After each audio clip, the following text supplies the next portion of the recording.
Hello friends, एक बार पुनः आप लोगों का स्वागत है हमारे यूट्यूब चैनल स्टडी 26 पे। और आज के वीडियो में हम लोग देखेंगे पॉलिटिकल साइंस। आपने किसी भी यूनिवर्सिटी से हो और आपने पॉलिटिकल साइंस लिया हो और बीए सेकेंड सेमेस्टर में हो, तो आपके सिलेबस में मेंशन है बच्चों कि मेकिंग ऑफ इंडियन कॉन्स्टिट्यूशन, यानी कि भारतीय संविधान का निर्माण। तो उसी चीज़ को देखेंगे कि भारतीय संविधान का निर्माण किस प्रोसेस के आधार पर हुआ और कैसे कैसे वो चीज़ें मांग की गई अंग्रेज़ों से। तो उन चीज़ों को देखेंगे। तो पहली चीज़ें यहाँ ये समझिए कि भारत में जो है अंग्रेज़ों का शासन था 1757 का। प्लासी और बक्सर आप जानते होंगे। तो उसके युद्ध के बाद अंग्रेज़ों ने यहाँ पे शासन करना प्रारंभ कर दिया और 1947 तक उनका शासन चला। तो इसी क्रम में क्या होता है कि भारतीयों के द्वारा ये मांग लगातार की जा रही थी कि हमारे लिए एक संविधान बनाइए और हमको उसी के आधार पर शासन करने दीजिए और आप यहाँ से चले जाइए, ठीक है। और मतलब अंग्रेज आप यहाँ से हमारे यहाँ से चले जाइए और हम उसी संविधान के आधार पर अपने देश में शासन करेंगे और भारतीय लोग ही करेंगे। ये लगातार मांग की जा रही थी। लेकिन अंग्रेज इस बात को माने तब तो, वो मानने वाले तो थे नहीं। उन्होंने मानने से साफ इनकार कर दिया और भारतीयों की बातों को वो तो मानते ही नहीं थे ऐसे भी। तो इसीलिए कई एक बार आप देखिएगा, गांधी जी जब भारतीय राजनीति में आते हैं और उन्होंने कई एक बार सत्याग्रह आंदोलन चलाए और जिसके माध्यम से उन्होंने ये चाहा कि भारतीयों को आज़ादी मिले और अंततः भारत को आज़ादी भी मिली। तो इसी क्रम में आपको ये चीज़ ध्यान में रखना है बच्चों कि भारतीयों के द्वारा संविधान सभा का मांग किया गया। तो आखिर संविधान सभा होता क्या है? तो संविधान सभा होता है वैसी सभा जिसमें संविधान का निर्माण कार्य होता है। यानी कि कोई भी देश, मान लीजिए भारत है, मान लीजिए अब भारत है और उसके लिए कोई संविधान बनना था, यानी कि उस समय बन रहा था भारत के लिए कोई संविधान बनना है। तो इसके लिए ये तय किया गया कि एक वो सभा होगा जिसमें कुछ लोग चुने आएंगे, यानी कि भारत के अन्य अन्य क्षेत्र से कुछ लोग निर्वाचित होकर, यानी उनका चुनाव होगा, उसके आधार पर वह चुन के आएंगे और वही मिलजुल कर एक वो संविधान निर्मित करेंगे और जिसके आधार पर भारत का शासन चलेगा। उसी को बोलते हैं संविधान सभा। सभा का मतलब होता है जिसके, संविधान सभा का मतलब ये होता है, इसके डिफिनेशन को अगर देखना चाहें तो इसका मतलब ये होता है बच्चों कि वैसी सभा जिसमें किसी भी देश के लिए संविधान का निर्माण किया जाए या नियम या कानून का निर्माण किया जाए, उसी को संविधान सभा बोलते हैं, ठीक है। इतनी बात ध्यान में रखिएगा। तो भारत में भी संविधान सभा का मांग बहुत पहले से मांग उठ रहा था। सबसे पहली बार जो है संविधान सभा की मांग जो है 1934 ईस्वी में एम.एन. रॉय के द्वारा उठाया गया। उन्होंने बोला कि भारतीयों के लिए एक संविधान सभा का गठन किया जाए जिसके आधार पर भारत का संविधान निर्मित होगा। लेकिन इसे अंग्रेजों ने मांगने से सीधा इनकार कर दिया।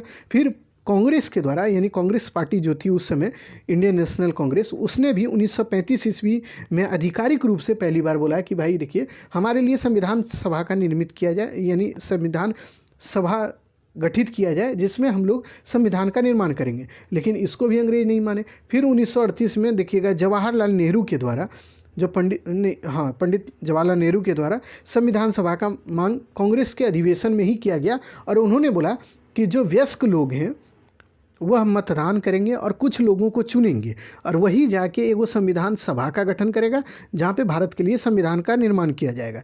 तो ये जवाहरलाल नेहरू के द्वारा कहा गया था, ठीक है। तो देखिए इसको हम पढ़ देते हैं।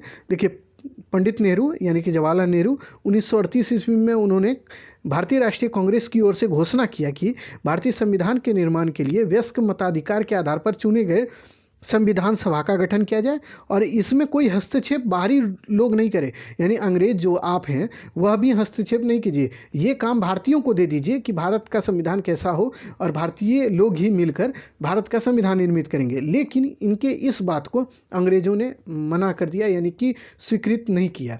फिर देखिए 1940 में अगस्त प्रस्ताव आता है। तो अगस्त प्रस्ताव में इस बात को माना गया, लेकिन इसको बहुत अच्छे तरीके से पारित ही नहीं होने दिया गया, क्योंकि ये प्रस्ताव जो है भारतीयों के विरोध में था। यानी कि भारतीयों के बहुत चीज़ें ऐसी थी जो भारतीयों के हित में नहीं था, इसीलिए ये प्रस्ताव भारतीयों ने स्वीकृत नहीं किया और बाद में ये जो प्रस्ताव है वो भंग हो गया, यानी कि माना नहीं गया। फिर 1942 में आप देखिएगा क्रिप्स मिशन आया, समझे। इसके अध्यक्ष थे स्टेफोर्ड क्रिप्स। इन्हीं के नाम पर इस मिशन को रखा गया, क्रिप्स मिशन। इसमें जो है संविधान सभा की बात को स्वीकृत कर दिया गया और बोला गया कि भारत का जो संविधान है वो भारतीय लोग ही बनाएगा और इसको हम स्वीकार करते हैं और इसके लिए एक संविधान सभा का गठन किया जाएगा। ये अंग्रेजों ने बोला भारतीयों को। लेकिन इसमें एक सबसे बड़ी दुविधा ये थी, ये जो भी बात बोल रहा था ना, वो बोल रहा था कि द्वितीय विश्व युद्ध जब खत्म हो जाएगा ना उसके बाद करेंगे। और भारतीयों का मांग था बहुत दिन से ही कि भाई अब हम लोगों को ये चीज़, हमारी जो मांग है संविधान सभा की, इसको स्वीकृत कर लीजिए। लेकिन इन्होंने भी स्वीकृत तत्काल नहीं करके ये बोला कि 1945 के बाद, यानी कि भारत जब मतलब द्वितीय विश्व युद्ध खत्म हो जाएगी उसके बाद हम कर देंगे। उस समय तो पता नहीं था कि कब तक द्वितीय विश्व युद्ध चलेगा। तो फिर बाद में भारतीयों ने इसको भी स्वीकृत नहीं किया और भारतीयों ने बोला कि नहीं नहीं, ऐसे नहीं चलेगा, आप खाली सांत्वना दीजिएगा तो हम मानने वाले नहीं हैं। तो भारतीयों ने इसको भी स्वीकार नहीं किया, यानी अस्वीकृत कर दिया किसको, क्रिप्स मिशन को। फिर अंत में जब द्वितीय विश्व युद्ध 1939 से 1945 तक चला, वो 1939 से 1945 के दौर में जब द्वितीय विश्व युद्ध समाप्त होता है बच्चों, 1945 के बाद अंग्रेज़ों को लगने लगा कि भारत तो ऐसे मानने वाला है ही नहीं। अब ये मान नहीं रहा है कि भारत कि हमारे लिए संविधान सभा बाद में गठित कीजिए, ये मांग हर हमेशा कर रहा है कि हमको जल्दी से जल्दी आज़ाद कीजिए। तो इसलिए क्या होता है कि कैबिनेट मिशन भारत भेजा गया। तो ये 1946 में भेजा गया, ठीक है, कब, द्वितीय विश्व युद्ध के 1 साल बाद। और इसमें जो है ना भारतीय संविधान सभा का गठन का जो बात था उसको स्वीकृत कर लिया गया। और इसी में ये बात भी स्वीकार कर लिया गया कि भारतीय संविधान का जो निर्माण किया जाएगा वो भारतीय लोग ही करेगा, ठीक है।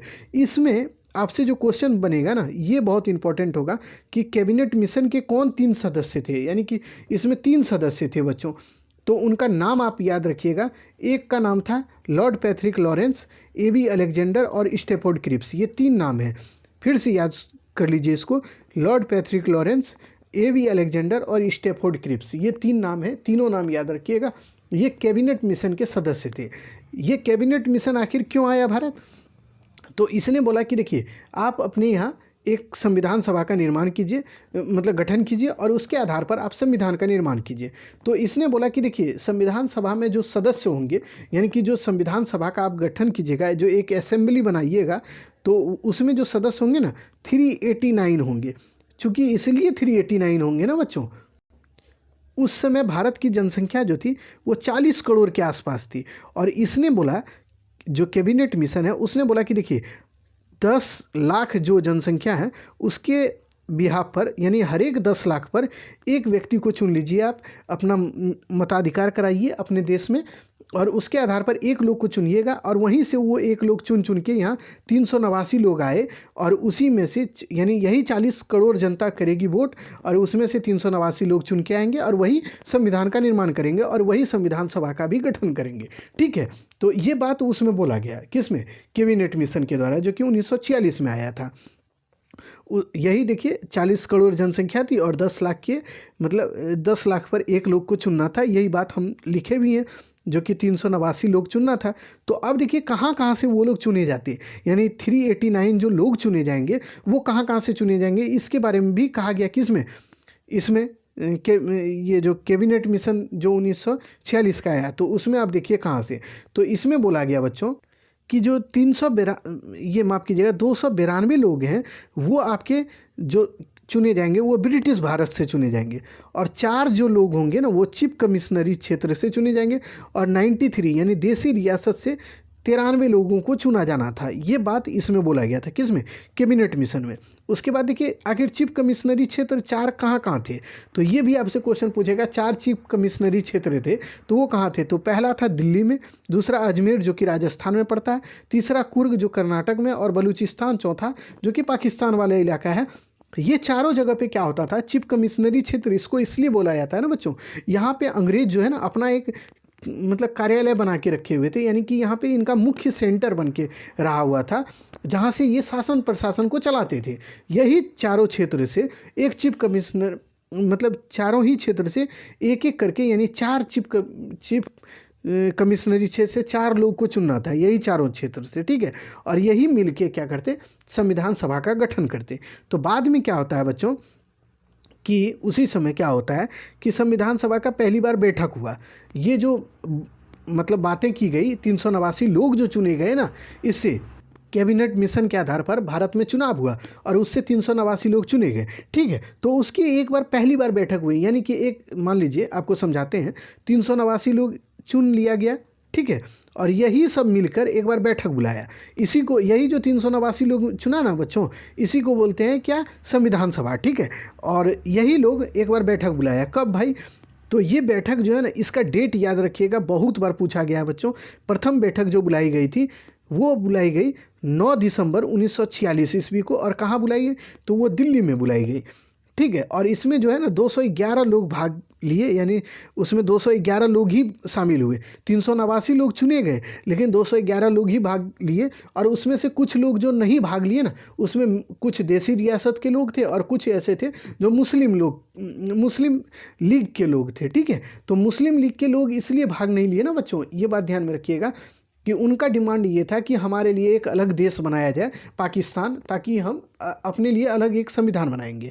तो इसीलिए उन्होंने इसमें भाग नहीं लिया। और उन्होंने बोला कि देखिए, ये तो संविधान जो बन रहा है वो भारत के लिए बन रहा है, हमारे लिए तो नहीं बन रहा है। इसलिए मुस्लिम लीग ने इससे बायकॉट कर दिया। और 211 लोग ही इसमें भाग लिए, जिसमें 389 लोग में 211 लोग, याद रखिएगा ये बात, ठीक है।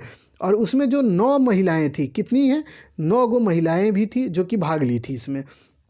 और इसी में क्या होता है कि फ्रांस की एक परंपरा चलती है। फ्रांस में क्या जानते हैं कि फ्रांस में जो होता है ना, कि मान लीजिए कोई मतलब मीटिंग होता था ना वहाँ, तो उसमें जो है ना, जो वयोवृद्ध यानी कि वृद्ध लोग जो थे, यानी जो सबसे ज़्यादा उम्र के लोग होते थे ना, उन्हीं को अध्यक्ष बनाया जाता था। उसी परंपरा को भारतीयों ने भी अपनाया और उसी के आधार पर डॉक्टर सच्चिदानंद सिन्हा को भारत का जो है अस्थायी अध्यक्ष, यानी संविधान सभा का अस्थायी अध्यक्ष चुन लिया गया। कब?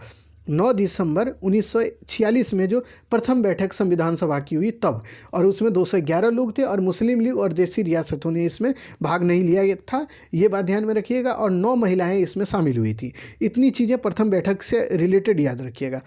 फिर उससे क्या होता है कि दूसरी बैठक हुई कब? तो उसके 2 दिन बाद, यानी 9 दिसंबर को पहली हुई, तो 2 दिन बाद दूसरी हुई, यानी कि 11 दिसंबर को फिर हुआ। और उसी में डॉक्टर राजेंद्र प्रसाद को पहली बार अस्थायी अध्यक्ष के रूप में चुना गया। और पहली बार क्या चुना गया था? अस्थायी अध्यक्ष के रूप में किनको? डॉक्टर सच्चिदानंद सिन्हा को। और फिर बाद में 2 दिन बाद क्या होता है कि राजेंद्र प्रसाद को अस्थायी अध्यक्ष चुन लिया गया और बोला कि जब तक संविधान का निर्माण नहीं होगा तब तक आप ही अस्थायी अध्यक्ष रहिएगा। और बाद में यही देखिएगा, जब संविधान का निर्माण हो जाता है तो भारत के प्रथम राष्ट्रपति भी बनते हैं कौन? डॉक्टर राजेंद्र प्रसाद। तो इतनी बात ध्यान में रखिएगा। और इसी में 2 उपाध्यक्ष को चुना गया। उपाध्यक्ष कौन होते हैं? तो उसमें होते हैं एस सी मुखर्जी और वीटी कृष्णामाचारी, ठीक है। ये 2 लोग चुने गए, कौन? उपाध्यक्ष के पोस्ट पे, ठीक है। इतनी बात ध्यान में रखिएगा कि दूसरी बैठक 11 दिसंबर 1946 को हुई और डॉक्टर राजेंद्र प्रसाद इसके अस्थायी अध्यक्ष चुन लिए गए। अगर और कुछ याद ना रहे तो चलेगा, लेकिन इतनी बातें याद रखनी है आपको। देखिए, संविधान सभा की प्रथम बैठक जब हुई थी ना, उसी में एक जो है ब्रिटेन के प्रधानमंत्री थे चर्चिल। तो उन्होंने बोला था कि संविधान सभा पर टिप्पणी करते हुए वो बोलते हैं कि संविधान सभा एक ऐसी सभा के रूप में है जिसमें विवाह तो हो रहा है लेकिन उसकी दुल्हन ही गायब है, यानी कि उसमें दुल्हन ही नहीं है। ऐसी विवाह हो रही है जिसमें कोई दुल्हन ही नहीं है। यानी उन्होंने ये सीधा सीधा बोला था कि मुस्लिम लीग और देसी रियासत जो संविधान सभा में पहली बैठक जो है उसमें हिस्सा नहीं ली थी, तो उसी पर इन्होंने व्यंग कसा था। किसने? ये चर्चिल जो थे, जो ब्रिटेन के प्रधानमंत्री रहते हैं, तो उन्होंने, ठीक है। इतनी बात ध्यान में रखिएगा। अब आ जाइए तीसरी बैठक जो होती है, यानी कि वो तीसरी बैठक कब होती है? तो फिर तीसरी बैठक 2 दिन बाद जोड़ लीजिए कि पहली 9 दिसंबर, दूसरी 11 दिसंबर और तीसरी 13 दिसंबर 1946 को। और उसी में पंडित मोतीलाल, मतलब माफ़ कीजिएगा, जवाहरलाल नेहरू के द्वारा क्या होता है कि एक प्रस्ताव पेश किया जाता है, जिसको जो है संविधान सभा के द्वारा उस समय नहीं माना जाता है, ठीक है। उस प्रस्ताव को स्वीकृत नहीं किया जाता है। कब? जब इन्होंने जवाहरलाल नेहरू के द्वारा 13 दिसंबर 1946 को एक प्रस्ताव रखा गया जिसको स्वीकार नहीं किया गया। और बाद में वही प्रस्ताव को जो स्वीकार किया जाता है ना, कब जानते हैं? 22 जनवरी 1946 को वही जो पंडित नेहरू के द्वारा जो प्रस्ताव रखा गया था ना, उसको स्वीकृत कर लिया गया। और उसी को क्या बोलते हैं? प्रस्तावना। यानी कि संविधान की प्रस्तावना क्या है, तो उसको रखा गया था कौन? जवाहरलाल नेहरू के द्वारा। और उसको स्वीकार पहले नहीं किया गया, बाद में उसको स्वीकार कर लिया गया। कब किया गया? तो 22 जनवरी 1947 को। इतना बात ध्यान में रखिएगा। और यही बाद में भारत की संविधान की प्रस्तावना बनती है। तो आपको बाद में, अभी अगले ही वीडियो में आपको प्रस्तावना के बारे में हम बताएंगे कि प्रस्तावना आखिर होता क्या है। तो प्रस्तावना यहीं पे स्वीकृत कर लिया गया, ठीक है। इतनी बात ध्यान में रखिएगा। अब मेन चीज़ जो है कि ये जो 3 बैठक हुई उसके बाद क्या होता है कि एकाएक भारत का जो है विभाजन कर दिया गया। यानी कि एक बार क्या होता है कि भारत अंग्रेज बोले एक 1946 के बाद कि अब देखिए हम भारत छोड़कर जा रहे हैं।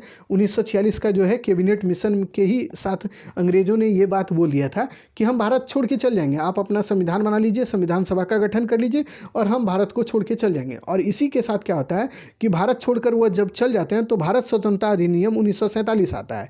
इसके बाद क्या होता है कि बच्चों कि भारत 2 हिस्से में बढ़ जाता है, एक पाकिस्तान बन जाता है और एक हिंदुस्तान रह जाता है। तो जब भारत का मतलब विभाजन हो गया ना, तो उसके बाद सबसे बड़ी समस्या ये उभर के आई कि संविधान सभा में फिर से कैसे अब संविधान का गठन किया जाए, यानी संविधान सभा का गठन किया जाए। अब भारतीय लोग भी स्वतंत्र हो गए और उन्होंने सोचना प्रारंभ कर दिया कि देखो अब अंग्रेज भी हमारे यहाँ से चल गए, भारत भी हमारा जो है 2 हिस्से में बँट चुका है, तो अब हमको आज़ादी है कि हम अपने संविधान को निर्मित करें। और इसी क्रम में क्या होता है, भारत का संविधान निर्मित होने लगता है बच्चों। और इसी में आप देखिएगा भारतीय लोगों ने संविधान सभा का गठन करके संविधान का निर्माण किया। और उसी में आप देखेंगे भारतीय संविधान के लिए निर्माण के लिए कई कमेटियाँ बनी, ठीक है। और उसमें अब जो है ना, जब भारत का जो विभाजन हो जाता है, पाकिस्तान और हिंदुस्तान बन जाता है, तो अब इसमें जो विधानसभा के जो सदस्य रह गए उसमें रह गए 299 सदस्य, जिसमें 229 सदस्य जो थे वो ब्रिटिश भारत से चुने गए और 70 सदस्य जो हैं वो कहाँ से, तो देसी रियासत से, ठीक है। इतनी बात ध्यान में रखिएगा। और मुस्लिम लोग वाले जो लीग वाले जो लोग थे वो अलग पाकिस्तान के लिए संविधान का निर्माण करने लगे। और भारतीयों ने 299 लोगों ने मिलकर संविधान सभा का गठन किया और भारतीयों का संविधान निर्मित होना प्रारंभ हो गया। अब देखिए इसके लिए देखिए अब जब संविधान बनने लगा ना बच्चों, मान लीजिए ये संविधान बनना था, तो भारतीयों ने ये डिसाइड किया, देखिए इसको छोटी छोटी सूचियों में बांटिए। यानी उन्होंने कहा कि देखिए सब मिलजुल कर छोटा छोटा जो है ना, बड़ा बड़ा जो है, कुछ कुछ बड़े बड़े और कुछ छोटे छोटे कमेटी बना दिया गया।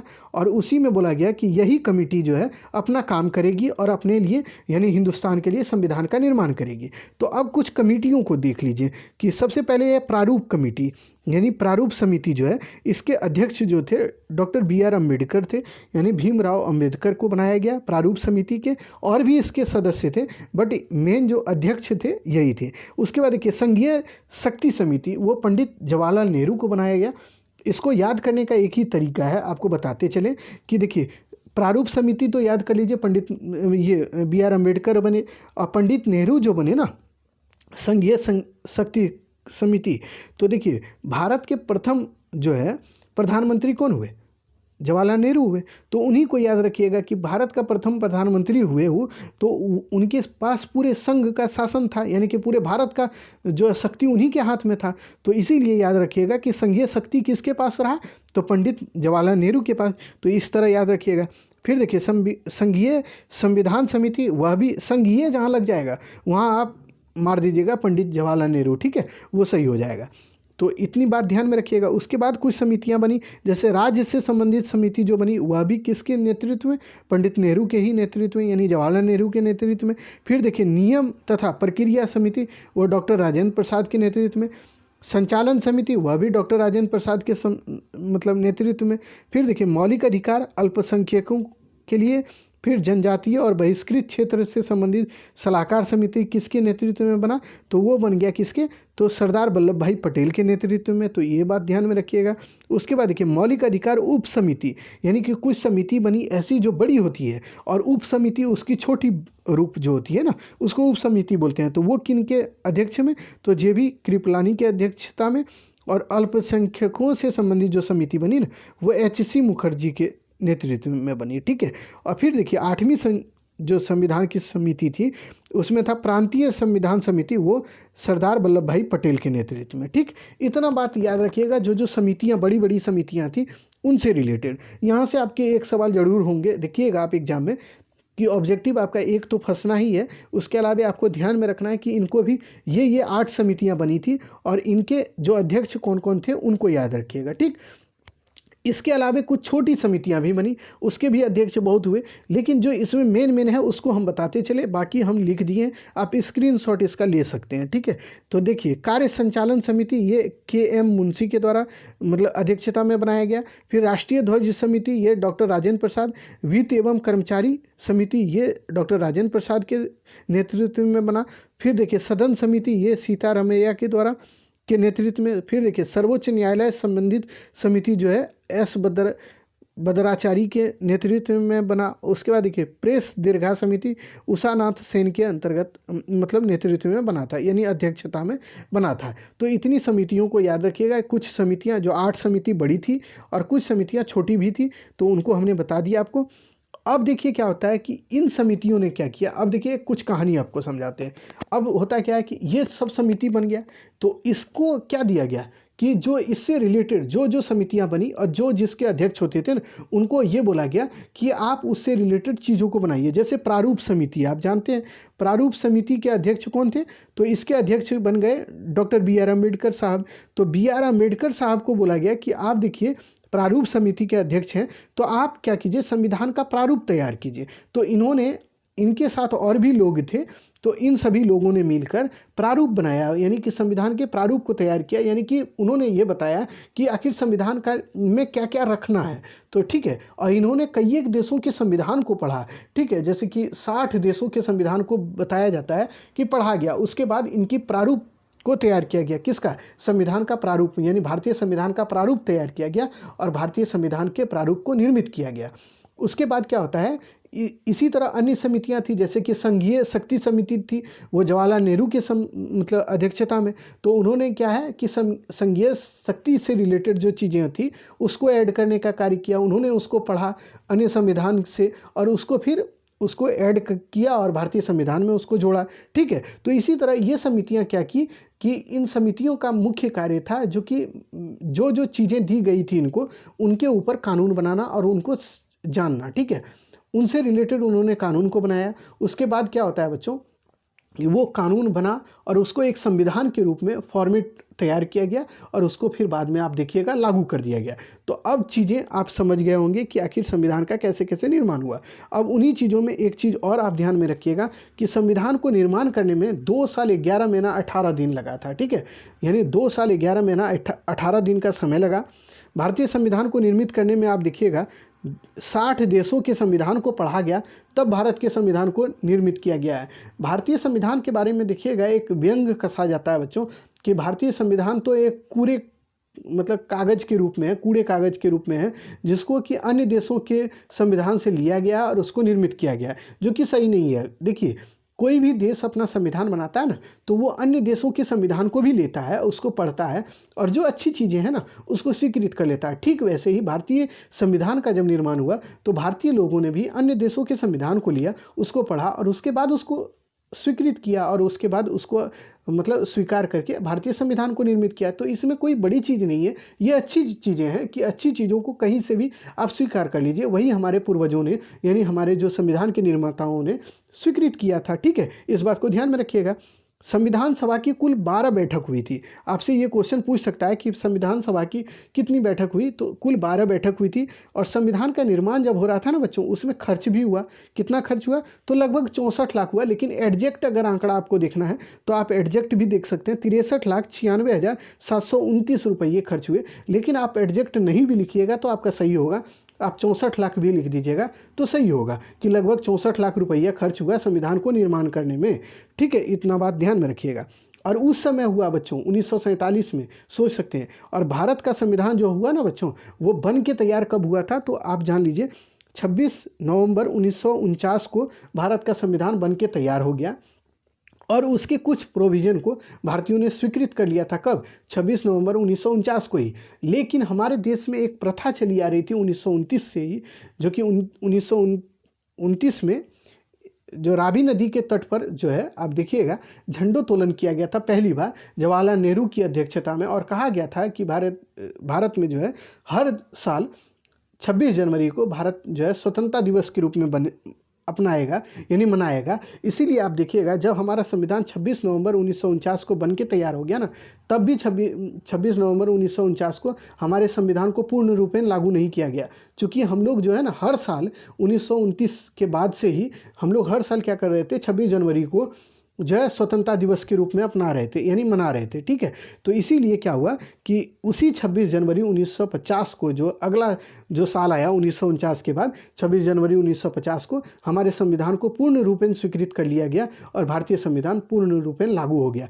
तो आपसे संविधान के बारे में ये सवाल पूछा जा सकता है कि भारतीय संविधान को मतलब बनकर कब तैयार हुआ, तो आप याद रखिएगा 26 नवंबर 1949 को भारतीय संविधान बनकर तैयार हो गया था। लेकिन भारतीय संविधान को पूर्ण रूपेण कब हम लोग ने स्वीकारा, तो वो हो गया 26 जनवरी 1950 को। तो इतनी बात ध्यान में रखिएगा। और इसीलिए हम लोग जो है 26 जनवरी 1950 से ही हर साल हम लोग क्या मनाते हैं, आपको पता होगा। आप अभी हाल ही में आपने मनाया भी होगा कि 26 जनवरी अभी तुरंत ख़त्म हुआ है, तो आप जानते होंगे कि हम लोग क्या मनाते हैं, गणतंत्र दिवस के रूप में मनाते हैं। और स्वतंत्रता दिवस 15 अगस्त मतलब हमारा देश जो है 15 अगस्त 1947 को स्वतंत्र हुआ, इसीलिए हम लोग 15 अगस्त को ही स्वतंत्रता दिवस मनाते हैं। और वहीं आप देखिएगा पाकिस्तान वाले लोग 14 अगस्त को मनाते हैं। ठीक है, तो इतनी बात आप ध्यान में रखिएगा। इतनी चीज़ें जो है ना आपके संविधान निर्माण से रिलेटेड है। तो मेनली जो आपको अगर 1 मिनट में आपका पूरा कंक्लूजन आपको बता देना, तो संविधान सभा यानी कि आपको पूछेगा, आपका जो क्वेश्चन होगा ना इससे रिलेटेड कि आपसे क्या पूछा जाएगा, तो आपको वह भी बता दें। अभी जो पूछा जा सकता है ना कि भारतीय संविधान के निर्माण पर प्रकाश डालें या मेकिंग ऑफ इंडियन कॉन्स्टिट्यूशन, इसके बारे में आपसे पूछ सकता है कि मतलब इसका कैसे कैसे मतलब निर्माण हुआ भारतीय संविधान का, उन चीज़ों के बारे में। तो आपसे जो भी पूछेगा भारतीय संविधान से रिलेटेड, तो इन चीज़ों को आप लिख दीजिएगा जो हमने अभी बताया। तो सबसे पहली बात, इसको 1 मिनट में आप रिवीजन करें। तो आप देखिए, आप आँख बंद कर लीजिए और हमारी बातों को सुन लीजिए खाली, तो आपको सारी चीज़ें याद हो जाएगी। देखिए, सबसे पहली बात जो है कि भारतीय संविधान के बारे में सबसे पहली बात जो मांग की गई थी भारतीय संविधान सभा का, तो वो एम.एन. रॉय की अध्यक्षता में 1934 ईस्वी में की गई। उसके बाद दूसरी बार कांग्रेस ने जो है 1935 में इसका मांग किया, जिसको स्वीकृत नहीं किया गया। 1938 ईस्वी में जो है भारतीय संविधान सभा के गठन की मांग जो है 1938 ईस्वी में पंडित नेहरू के द्वारा यानी जवाहरलाल नेहरू के द्वारा की गई। और उन्होंने बताया कि वयस्क मताधिकार के आधार पर भारतीय संविधान सभा का गठन किया जाए, लेकिन इसको भी अंग्रेजों ने स्वीकृत नहीं किया। और फिर क्या होता है कि अंग्रेजों के द्वारा 1942 ईस्वी में इस बात को स्वीकार कर लिया गया कि भारत के संविधान के लिए भारतीय संविधान सभा का गठन किया जाएगा। बट उसी समय द्वितीय विश्व युद्ध चल रहा था, इसलिए इस चीज़ को मतलब लागू नहीं किया गया। जब द्वितीय विश्व युद्ध समाप्त हो गया तो 1946 में आप जानते हैं कि कैबिनेट मिशन भारत आया और भारतीयों को कहा गया कि आप अपने लिए संविधान का निर्माण करने के लिए संविधान सभा का गठन कीजिए। उसमें 389 लोग चुने जाने की बात कही गई और चुने भी गए। ठीक है, और ये आपसे पूछा जाएगा कि कैबिनेट मिशन के कौन कौन सदस्य थे, तो स्टेफोर्ड क्रिप्स, ए.बी. अलेक्जेंडर और लॉर्ड पैट्रिक लॉरेंस। ठीक है, ये 3 लोग थे जो कि कैबिनेट मिशन के सदस्य थे। इन्होंने ही भारतीयों को संविधान सभा का गठन का बात कहा गया और 389 लोग भारतीय संविधान सभा के लिए गठित किए गए। और यही 389 लोगों में जो है 292 लोग जो है वो ब्रिटिश भारत से आए और 4 चीफ कमिश्नरी क्षेत्र से और 93 लोग जो चुने जाने थे वो देसी रियासत से।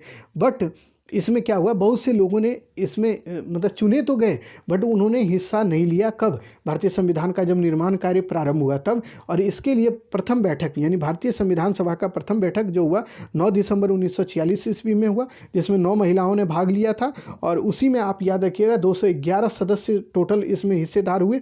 और भारतीय संविधान के लिए संविधान निर्माण का कार्य यहीं से प्रारंभ हो जाता है और डॉक्टर सच्चिदानंद सिन्हा को अस्थायी अध्यक्ष संविधान सभा का गठित किया गया। कब? 9 दिसंबर 1946 को। इसके अगले ही 2 दिन बाद यानी कि 9 दिसंबर 1946 के 2 दिन बाद 11 दिसंबर 1947 को फिर संविधान सभा की दूसरी बैठक हुई और उसमें जो अध्यक्षता की वो डॉक्टर राजेंद्र प्रसाद के द्वारा किया गया और इन्हीं को संविधान सभा का अस्थायी अध्यक्ष चुन लिया गया। और यहीं से भारतीय संविधान के निर्माण की कार्य प्रारंभ हो जाती है। और फिर देखिएगा अब जो तीसरी बैठक फिर 2 दिन बाद होती है 13 दिसंबर 1946 को और वहीं पे जवाहरलाल नेहरू के द्वारा संविधान की प्रस्तावना को रखा गया, जिसे उस समय तो स्वीकार नहीं किया गया, बट आगे चल के 22 जनवरी 1947 को वही प्रस्ताव को स्वीकार कर लिया गया और वही बाद में चल के भारतीय संविधान की प्रस्तावना बन गई। आपने शुरू से सुना होगा, हम भारत के लोग भारत के एक संपूर्ण प्रभु, संपूर्ण समाजवादी, धर्मनिरपेक्ष, लोकतांत्रिक देश बनाने के लिए तथा उन सब में, ये जो आप सुनते हैं ना, इसी को भारत के संविधान का प्रस्तावना बोलते हैं। और यही चीज़ निर्माण किया गया था किनके द्वारा? तो जवाहरलाल नेहरू के द्वारा, और उसको 22 जनवरी 1947 को अपनाया गया। ठीक है, इतनी बात आप समझ गए होंगे। उसके बाद जो मेन चीज़ें आ जाती है ना बच्चों, कि भारत जब आज़ाद हुआ, यानी कि भारत का विभाजन हो गया, तो इसमें सदस्य रह गए कितने? 299, और वो अब मिलके भारतीय संविधान सभा का गठन किए और भारतीय संविधान का निर्माण कार्य प्रारंभ हुआ। और भारतीय संविधान के निर्माण कार्य के लिए कई समिति का गठन हुआ, जिसमें महत्वपूर्ण समिति है प्रारूप समिति, और उसके अध्यक्ष बी आर अम्बेडकर थे। उसके बाद संघीय शक्ति समिति है, जिसका अध्यक्ष जवाहरलाल नेहरू के द्वारा किया गया था। और फिर प्रांतीय समिति है, जिसके अध्यक्ष वल्लभ भाई पटेल थे। तो इन चीज़ों को याद रखिएगा। उसके बाद क्या होता है, भारतीय संविधान निर्मित हुआ और उसको स्वीकार कर लिया गया। कब स्वीकार किया गया बच्चों? तो देखिए, भारतीय संविधान का निर्माण पूरा हो गया कब? यानी कि कोई भी संविधान बनके जब तैयार हुआ ना, उसको मतलब भारत का संविधान, तो वो बनके तैयार हुआ 26 नवंबर 1949 को। लेकिन उसको लागू जब किया गया ना, तो वो किया गया 26 जनवरी 1950 को। ठीक है, यानी संपूर्ण भारत में इसको लागू कर दिया गया 26 जनवरी 1950 को।